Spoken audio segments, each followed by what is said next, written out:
Hello everyone and welcome back. It's Nova Joe, and in today's episode we're going to take a look at the Air Raider. Scott, this is for you. This is going to be an overview of the Air Raider to help those out there who have never really jumped into playing as the Air Raider, to give them a more in-depth understanding of his purpose, why he is beneficial in the game, and hopefully explain how you can use him in solo play. The Air Raider, a death-dealing beacon of hope to some, a cumbersome enigma to others. He does not play like any other class. He does not even remotely come close to being compared to any other class. And I know some of you out there are thinking, well, he's kind of like the Ranger, moves like the Ranger. Guys, if you really think about it, he is nothing like the Ranger. Sure, he kind of moves like the Ranger, and you have to roll with him. Well, you don't have to roll with the Ranger anymore, but back like on 4.1 you did. But the Air Raider is a complex character class, and so what I hope to do today is be able to explain more in depth who he is, his uses, and how you as a new player can get acclimated to him. So let's go ahead and take a look at the Air Raider. To start off, let's take a look at the description they give here for the Air Raider. A tactical soldier that is equipped with communication system. The mission of the Air Raider is to work with the Air Force and provide coordinates for airstrikes. The Air Raider annihilates the enemy by calling in bombers and gunships and designating attack targets. An Air Raider can even request vehicle drops. This soldier class is for intermediate players. It has the potential to deal a lot of damage, but has to find itself in certain optimal situations to do so, because the main purpose of this soldier class is to assist allies. It is best suited for cooperative gameplay. You should probably select this soldier class after you've gained a certain degree of familiarity with the game. And there's a lot of truth to that. This character class is mainly a support class. It is difficult to play with him in solo, but it can be done, and I'll show you how. However, the main goal of the Air Raider is to support the other classes, and when you get a good group of players together who know what they're doing, and you have one person playing as the Air Raider who knows what he or she is doing, you can be a wrecking crew on just about any difficulty in this game if you know what you're doing. So hopefully I'll be able to give you an overview on how to best equip this Air Raider for certain situations. So let's go ahead and take a look at his equipment. The Air Raider has the ability to equip 3 weapons and a vehicle. And so he has been given the ability to carry an extra weapon compared to 4.1, where he can only take in 2 weapons and then a vehicle or what have you. On here he can take in 3 weapons and a vehicle, and just to help compensate for the fact that he really is very vulnerable on his own if you're not sure what you're doing. So let's take a look at the types of equipment you can put on him, that you can select for him. Let's skip over the vehicles and things, and let's just look at his main artillery, that his handheld artillery. So you have request artillery units, request gunships, request bombers, request missiles, request satellites, limpet guns, stationary weapons, support equipment, and his special segment, which houses some very powerful equipment. First off, looking at the request artillery units, I don't like to play with this one because it requires you usually to throw a grenade. Well, actually it always requires you to throw a grenade, which paints the ground, and wherever the ground is painted you're going to see an attack ring where the attack's going to hit. It can be very powerful, but it can also be a little imprecise, especially if you've got ants coming at you, acid flying at you, webs flying at you, and you're trying to get this grenade placed exactly where you want it so that this bombardment can come in. it can be a little hectic and a little troublesome to use. So I usually steer clear from this class, or from artillery units. However, that is just my personal opinion, and there's a lot of people out there who would disagree with me on this, and that's perfectly fine. But just know that if you're going to select an artillery unit, you're going to have to be able to place a grenade uh, in the midst of battle. You're going to have to be able to lob this grenade where you want it to go. Make sure you're clear of the blast zone, and do it all while you're dodging enemies. So that's artillery units. And don't worry, I am going to show these in action so that you'll get an idea of what I'm talking about. Request gunships. Now these are powerful, powerful, powerful. And you can be pinpoint accurate with these things. Why? Because you get a gun that you can aim, and you can laser designate a target for where you want the gunship attacks to come in. And they come in many different varieties. You have your single barrel cannon, rapid fire cannon, and as you can see here, they're different millimeters, more powerful. You have rockets. You can call in rockets. You can call in machine gun strikes. You can, let's see, we got miniguns right here. Trying to find some of the really good ones down here and stuff. Like once you start getting the higher tier weaponry, such as the 105 millimeter rapid fire cannon, you can just quickly tap your fire button, aim and fire, and wherever you place that dot and pull that trigger, that is where a strike is going to come in. And as you see here, this one only takes 5.1 seconds to reload, and that's not even max level. So you can call in a whole lot of firepower in a very short period of time and do a whole lot of damage and reload fairly quickly with the request gunships. So I highly suggest, once you get your hands on one of these gunships, to try it out, to use it, and you'll see that it can really be beneficial and really destructive and not have a long reload time. These can help you immensely if you're playing single player. Oh goodness, the bombers. Oh, I love the bombers. Now the way bombers usually work is once you hold in the trigger, you're going to see a painted area on the ground. You can then move that area. Now it's going to be like an isometric view for these to make it easier for you to see where you want your placement to be. Make sure you're safe and in a good spot where enemies cannot get you, because it's going to zoom out from you and you're not going to be able to see yourself clearly. So make sure that you're in a safe location if you're by yourself trying to use one of these. And when you hold in the trigger, you then just move the attack path around. You'll see it on the ground. You just move it around and place it where you want, let go of the trigger, and your bombardment's going to come in. Now, since I'm talking about bombers, let me just pinpoint the one that is my personal favorite and absolutely devastating, and that is the Heavy Bomber Phobos Z-Plan 4. It is outstanding, and I will definitely show that off. Now, moving on to the request missiles. Now, the missiles are also very powerful. They are also better, in my opinion, than the artillery units. Just about everything, in my opinion, is better than the artillery units, because you can also laser designate where you want your missiles to go. Now, they don't come in as quick as the gunships do, but these pack a whole lot more punch with their initial strike. So, like as you can see here, one of the ultimate of ultimates, the Tempest ATS, I've got its damage maxed out, which as you can see here is close to 480,000 points of damage, and it's a clearer. It is, and as you can see here, it's got a blast area of 100 meters.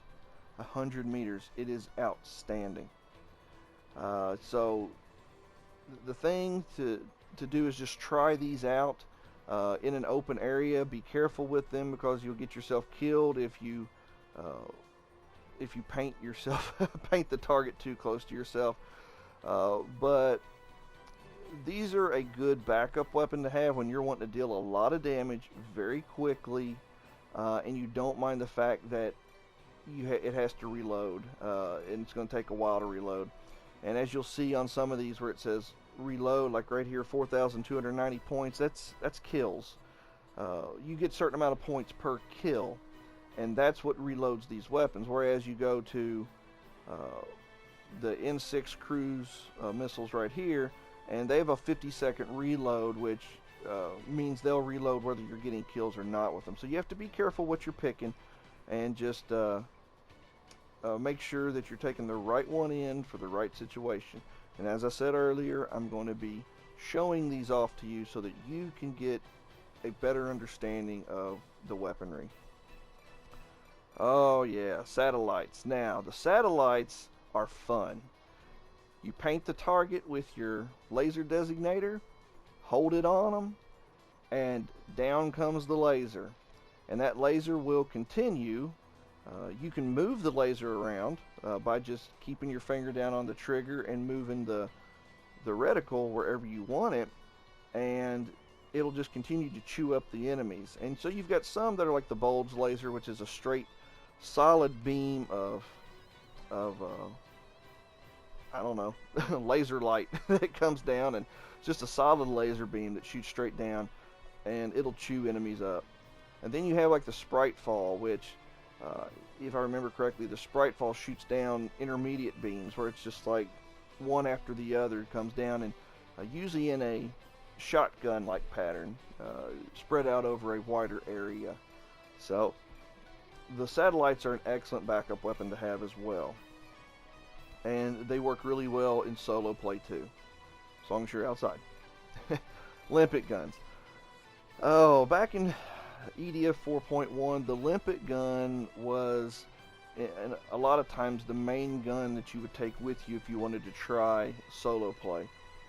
Since EDF 5 has come out, I do not look to limpet guns anymore as my main weapon for solo play. I like to use the gunships for that, especially in the outdoor areas. Now, limpet guns do work really well inside of cave areas, things of that nature, basically enclosed, confined spaces. They work really well.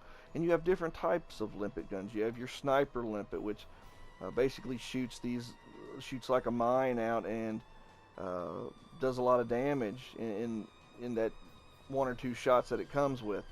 You got your limpet splendor, that once you fire it and then pull the activate trigger, it will detonate the limpets. Like when you fire out the limpets, they'll actually stick to the enemies, pull the trigger, and the limpets will explode and then send flechettes all over the place.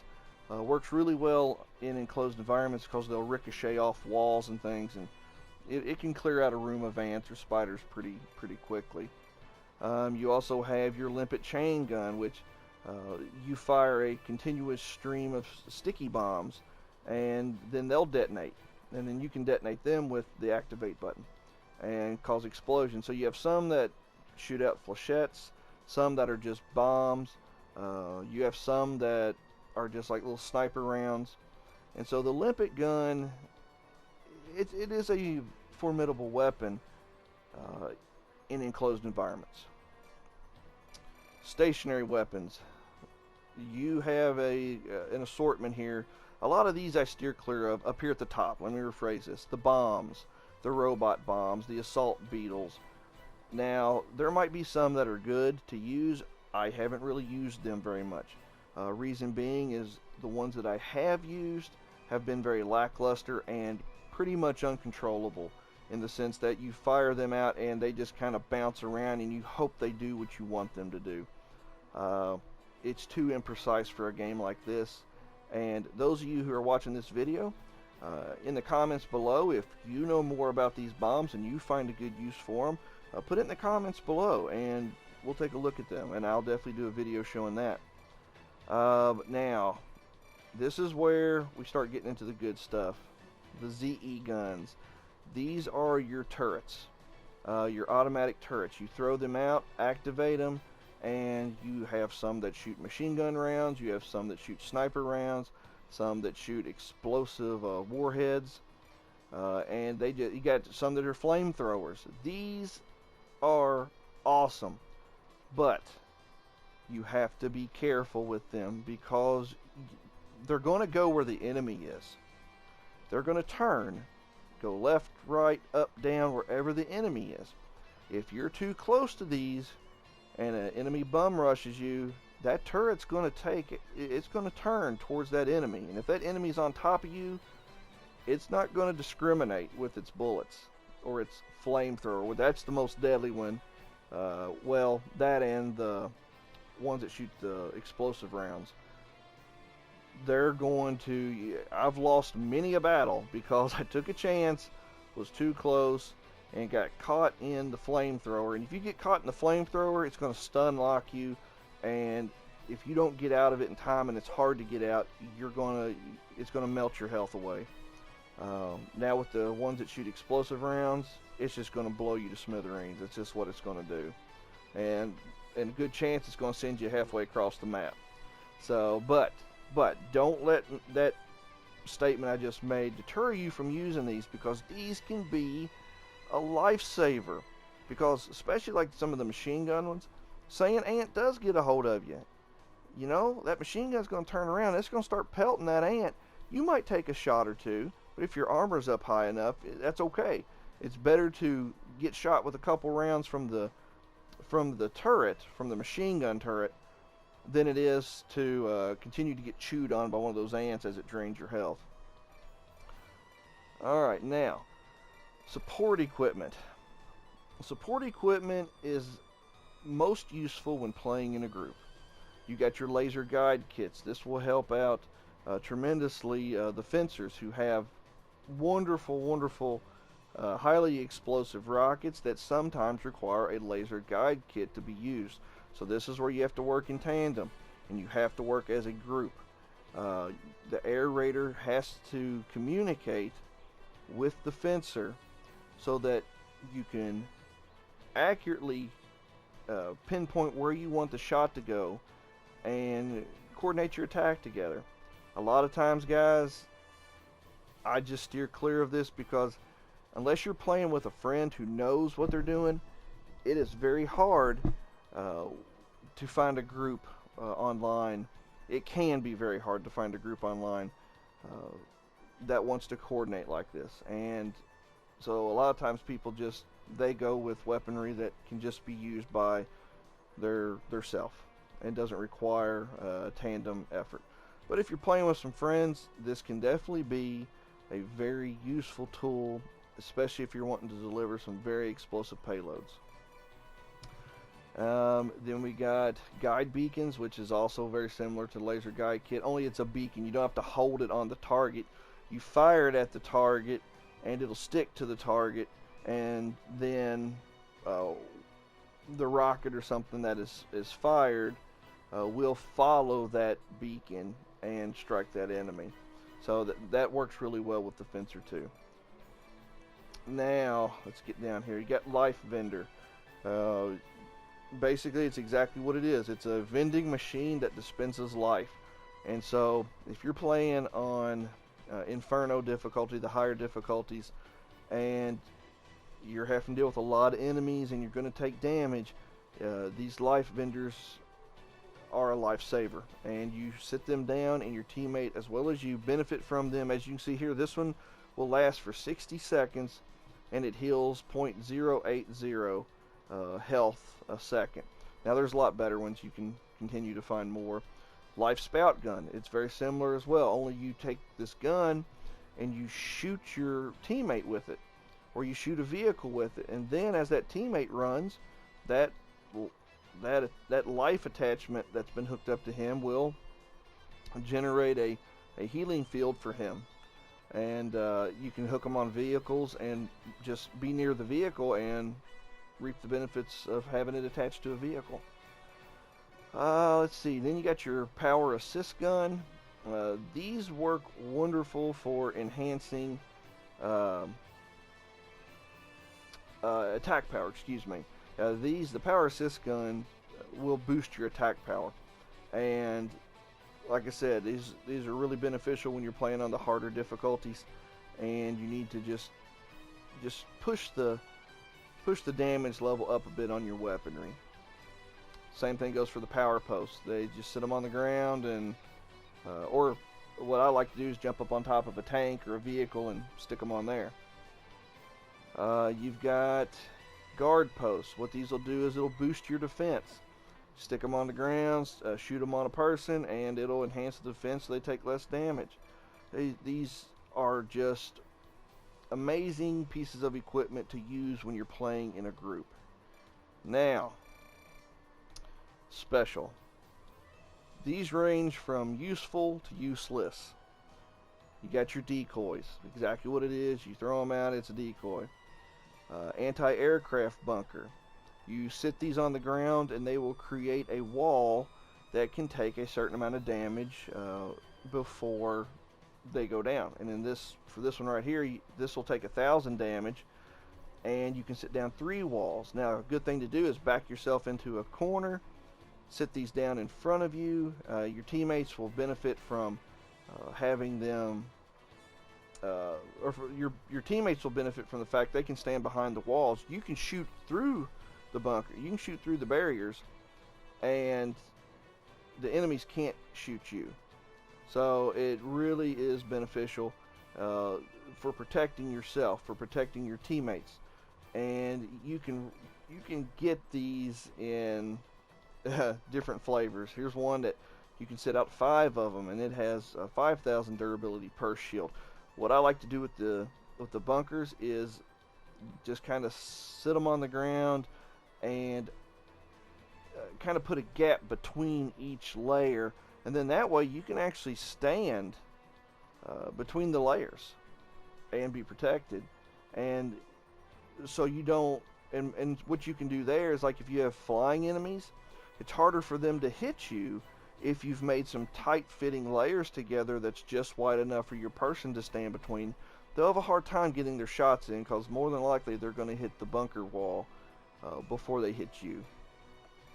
And so then you got your anti-aircraft bunker. These just go higher up in the air. You got suppressed guns. I've never really used these much, but a lot of times what they do is they will fire out these webbing like things, and the webbing will kind of spread out, and enemies will get caught in it, and as they get caught in it, it'll do damage to them, almost like a spider web of sorts. As it says here, this weapon fires multiple special bullets at once, which will scatter widely. Even an air raider with poor shooting skills can capture the target. These special bullets can penetrate objects and neutralize the enemies. And so, yeah, it kind of fires out in a wide pattern, and usually the enemies will run into them and take some damage. And so that is the different types of equipment that the air raider can equip. And so depending on what you're wanting to do, depending on whether you want to play in a group or play solo or play in enclosed environments or in outdoor environments, you're going to have to know how to set yourself up. And I'm going to make a video showing how to set yourself up well for indoor and outdoor. Next up, let's take a look at the vehicles. Alright, the air raider has several different types of vehicles at his disposal. He has tanks, ground vehicles, helicopters, powered exoskeletons, and special weapons. Now, let's go take a look at the tanks. Everybody knows what a tank is. Well, that's what these are. It's a tread-based vehicle that has usually a howitzer type cannon on it. And not only that, but sometimes will come with machine guns. Some of these will house a driver, some of these will house a driver and gunners. So the tanks can be a lot of fun, especially like these Titan tanks. As you can see here, they come with several different types of armament, several different types of weaponry. And so like this one has the Requiem cannon, machine guns, melt streamer in one gunner seat, and well, the melt streamer in another, as well as a grenade discharger. So some of these tanks have a lot of firepower on them, And so it just depends on what you like to do. Do you want to call in support vehicles that provide firepower, or do you want to call in support vehicles that provide some type of healing support or long range lock on missile support, things like that? So then you got your ground vehicles. You got a Caliban support vehicle. This is a treatment vehicle. You park this, and your troops will jump into the back of it, and they'll heal. And this can be an indispensable support vehicle to have, especially if you park it in a place where it's relatively safe from enemy fire and being destroyed, and you and your teammates stay somewhat near it, and you can just continue to fill your health back up on it. Or if you have a teammate who's down, you just get in it and boogie on over to them and bring them back and let them hop in the back real quick and heal up. And then you have like the Negling self-propelled missile launcher. This can be very devastating because these have lock-on missiles that you just use to take out flying enemies. They're wonderful for that, as well as grouped up enemies that are coming at you, such as you got a herd of ants coming your way. Just lock onto them, fire, and let it do its dirty work. So that's ground vehicles. Helicopters. Now, I am not a pro with helicopters. I actually steer clear of them because I am just not very proficient. I could get proficient, but there's just too many other options here that I'm good with, that I stay clear of helicopters. But I have seen some players that are absolutely outstanding with helicopters, and they can pinpoint a nickel on an ant's nose. That's just how good they are with the helicopters. And so if you want to try a vehicle that's more difficult to use but does have a lot of potential for cleaning house, try out the helicopters. Just don't be surprised if you end up crashing and burning a few times. Okay, next up we got the powered exoskeletons. Alright, these are invaluable when you're playing a solo. If you want a chance to have firepower as a solo air raider and to have decent movement and have decent setup of weapons, this is what you're going to want to do. You're going to have a powered exoskeleton as your vehicle of choice here. That way you can jump into it, have machine guns, have flamethrowers, have cannons at your disposal, and have a higher armor level right off the bat without having to collect armor boxes and level yourself up. If you have the right powered exoskeleton, can jump into a mission at a much higher difficulty where you yourself have a very low armor value yourself personally, but because you're using the right exoskeleton, which has a higher armor value and has some great weaponry, you can clear out some of the harder missions, get yourself some better weapons by having the right exoskeleton. So definitely you're going to definitely want to take some time to test out the exoskeletons. There are some amazing exoskeletons on here, and we'll take a look at some of my personal favorites. Special weapons. Oh wow, here we go. Depth crawlers. You want to go into a cave as an air raider? You want to go into a cave solo as an air raider? This is the only vehicle you're going to take in, and that's a depth crawler. Because unless you want to run around on a motorcycle underground, which I don't recommend, you're going to take the depth crawler. It comes with headlights, it comes with weaponry, and it is the only way to travel in a cave with an air raider, or anybody else for that matter, is a depth crawler. They usually don't have a very high armor value, but well, they can, but if you're playing on some of the higher difficulties, they don't really have a ton of armor. but they do have some really good weaponry, and you can do a lot of damage in a very short period of time. And if you put yourself in a right spot with a depth crawler, you can be a force to be reckoned with. Oh goodness, the bipedal ginormous Robomechs here. The BMX-10 Proteus, for example. This is a multi-seat mech. This is one you take in when you and your buddies want to go hog wild on a whole bunch of buggies.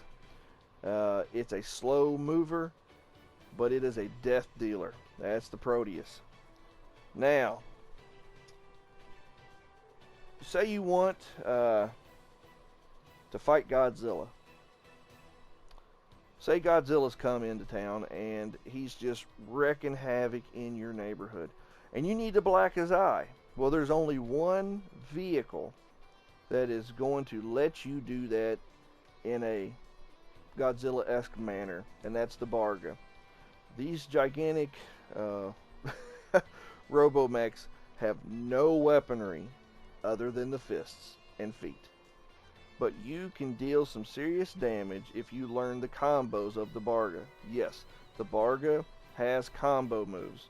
And if you'll look through my EDF5 playlist, you will see that I have done a video going over how to do every single move that the Barga has. And so definitely check that out if you're wanting to know how to use the Barga. But if you're wanting to black the eye of a giant kaiju creature, this is what you're going to take in, the Barga. However, it's also very formidable against ants, and don't go against spiders with it. They will web you to death, and you'll be dead very quickly. But if you want to go smash some ants on Crimson, you can jump into this, aim down at your feet, just start swinging away, and ants are going to go flying. So there's the Barga. Oh, let's see. Anything else down through here? No, just basically Bargas and depth crawlers, and so that's pretty much your special weapons. So, alright, these are the vehicles that you can select for the Air Raider. So, for now, I think this is a good overview of what the Air Raider has equipment-wise. In the next video, I'm going to show you how to use some of this equipment in a useful manner, in a way that's going to assist you when you're wanting to play solo and assist others, because you know what, there's nothing worse than, well, there are a lot of things that are worse, but one of the worst things is that when you're playing in a group and you're the Air Raider and you're not set up in a way that's going to be beneficial to the group. So I want to show you how to use the Air Raider in a way that'll be beneficial to a group. We're going to do a series of videos on the Air Raider. So those of you who are old vets with the Air Raider, you may still want to watch it because, hey, you know, you might learn something new. But those of you who are new to the Air Raider, who've kind of steered clear from him just because he was a little bit intimidating, hang around. You're going to like what you see, because I am going to do a fun series on the Air Raider. And guys, don't get up in arms in the comment section below. Just because I say this is how you should do it does not mean it's the only way to do it. There are so many different ways that you can set yourself up for success with the Air Raider, because he has so much equipment that with the right combinations, I know there's several different combinations you can do for situations that will have just as much, if not better, effects than some of the ones I'm going to show. But the thing is, I don't know them all, but I'm going to show you the ones that have worked for me and have worked well. So don't get all mad in there and think that I'm shooting you guys down if that's not the way you do it. Please, please, please, please, tell me your loadouts, your setups, because this is a video not about me, but this is a video about us as an EDF group, trying to help the new guys who want to know how to play as the Air Raider learn how to do it. So my video is just one method. Please, in the comments below, list how you do it. List the strategies that you've come up with, the ideas that you think will work, and the ideas that you've seen work. It'll be a lot of fun, if we work together as a community and show these new guys how to do this. So alright guys, I hope you have enjoyed this video, because this is going to be a new series I'm going to be doing right now for the aerator. Scott, you know who you are. you asked me for this and went so far as to send me a very detailed email, so I can tell you are really wanting to know about the aerator, so you're going to get what you asked for. So alright guys, as always, take care, God bless, and keep on gaming.